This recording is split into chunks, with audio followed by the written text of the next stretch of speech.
नैनों से नैना मिले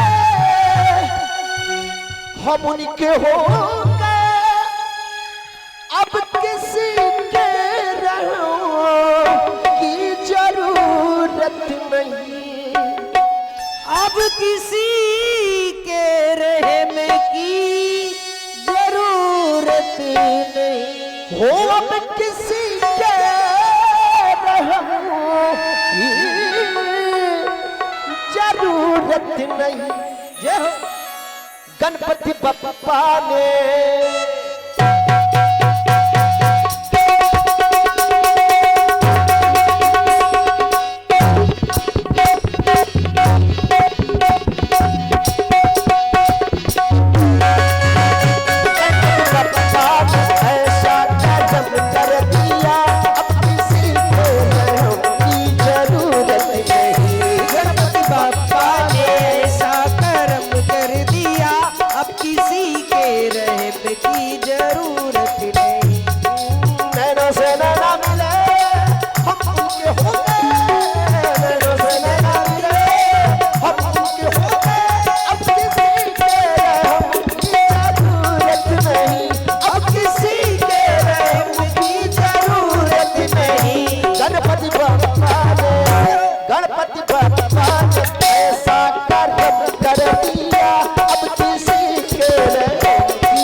सुना आप लोगों ने बहुत सुंदर प्रस्तुति। आदरणीय रामलीला कमेटी बनरसी कमेटी के सक्रिय कार्यकर्ता और जो पूरे साल केवल यह निर्णय करते हैं, ये देखते रहते हैं कि किस सीट का कौन सा कलाकार हमारे मंच के लायक होगा, हमारे मंच पर किस कलाकार की प्रस्तुति कौन सी सीट पर की जाए। हमारे आदरणीय श्री डी.के. मौर्य जी हमारे परम मित्र हैं, इनकी ओर से यह 21 रुपए सुंदर प्रस्तुति पर प्रदान किया गया है।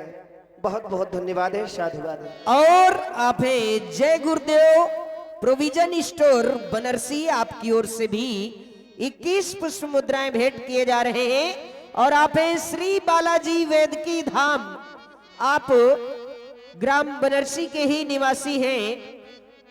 आदरणीय नितिन मौर्य जी, आप यहाँ इनके यहाँ पर किसी भी प्रकार की बीमारियों का इलाज